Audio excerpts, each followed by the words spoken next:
Hola, ¿cómo están? Tratando de responder algunas cosas que me han preguntado, quiero hacer un comentario primero sobre un hombre que se llama Siddhartha Gautama y que el mundo lo conoce como Buda, cuyos pensamientos podríamos resumir en una corta frase. Él decía que la vida es dolor porque la vida es deseo y la vida es deseo porque la vida es apego. Si cancelamos el apego, desaparece el deseo, no existe el dolor. Durante muchos años me preguntaba, ¿cuál es el principal apego que todos tenemos? Que yo, usted, aquel otro. Todos tenemos. ¿Qué es lo que más cuidamos? Algo que cuidamos más que nuestra propia vida, que nuestra familia, que nuestro éxito, que nuestra cultura, que el dinero, que la fama. ¿Saben qué es lo que más cuidamos? Lo que más regamos, nuestra propia estupidez. Todos tenemos una casa que somos nosotros mismos, que viene con dos jardines. Uno, la inteligencia. Todos tenemos el mismo cerebro que Einstein, quizás no lo usamos tan bien. Y el otro jardín es nuestra estupidez. Terminamos teniendo una inteligencia que podría caber en la maceta más pequeña y un latifundio de estupidez. Es para pensarlo. Y para pensarlo desde una posición que se llama congruencia. ¿Y qué es la congruencia? Es pensar, es sentir y es hacer y que sea lo mismo. Pensar, sentir y hacer, que sea la misma cosa. Así de sencillo es la congruencia. La congruencia es la casa a donde siempre podemos volver. Por supuesto, habrá momentos en que nos escaparemos de nuestra casa, romperemos los límites. Pero si tenemos claro que nuestro eje es la congruencia, que nuestra casa es la congruencia, siempre podemos volver. Y mientras más rápido volvamos, mejor va a ser nuestra vida. Quiero contarles una pequeña anécdota. Cómo una mujer que se olvidó de la congruencia aprendió a ser esquizofrénica. Y primero una digresión. ¿Cuál es la diferencia entre una persona cuerda y un esquizofrénico? Pocas.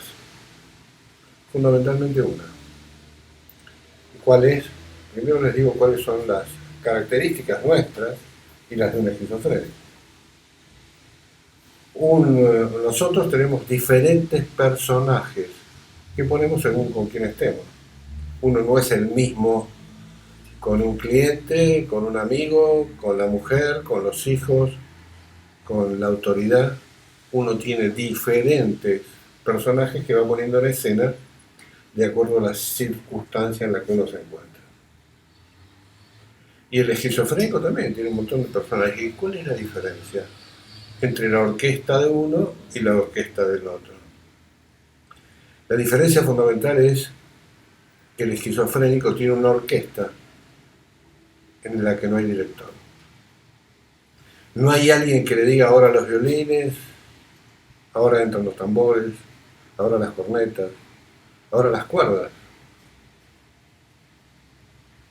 Aparece cualquier cosa en cualquier momento y de cualquier manera y se produce el caos.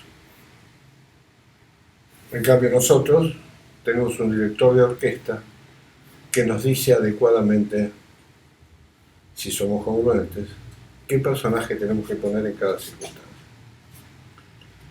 Un día conocí en Toluca a una mujer que me vino a ver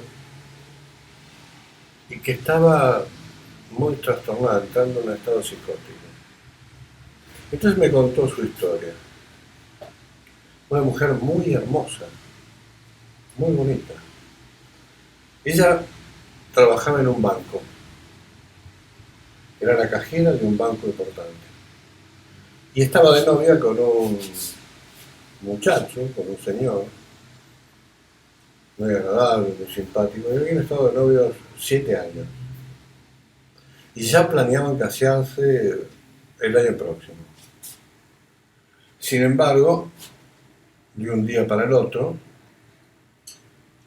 el novio decidió irse. Y 15 días después ella recibió la noticia que se casaba con otro. ¿Qué hizo? Se prometió a sí misma que el primer rabo verde que apareciera y que se tirara un lance, ella se casaría. Rabo verde suelen decirle en México a un hombre mayor, no muy agraciado, más bien feo, pero con mucho dinero. Y por supuesto apareció un señor que tenía una importante constructora, una muy grande constructora. No voy a decir de qué porque si no podrían darse cuenta de quién se trata en aquellas parejas. Y entonces ella se casó. Y cuando llegó a la consumación del acto, del matrimonio, a la actividad sexual, ella empezó a cerrar los ojos e imaginar que se estaba acostando con su exnovio, el que se había casado con la otra. ¿Y qué pasó? Pasó que de repente empezó a sentir que había como una presencia que la seguía en la calle cuando salía a caminar o cuando salía a hacer una compra. Se daba cuenta y no había nadie. Y esta sensación de presencia iba aumentando. Entonces cuando ella se sentaba, sentía como que alguien estaba sentado cerca. Cuando se metía en la cama, sentía que alguien se sentaba en la cama. Se estaba volviendo esquizofrénica, del tipo paranoide. Hay fibrilar y hay paranoide. Ella se estaba volviendo paranoide. ¿Y por qué? Deduzcan ustedes. No había congruencia entre lo que pensaba, lo que sentía y lo que hacía cuando hacía el amor. Quizás esta historia les pueda servir. Nos vemos la próxima. Un abrazo.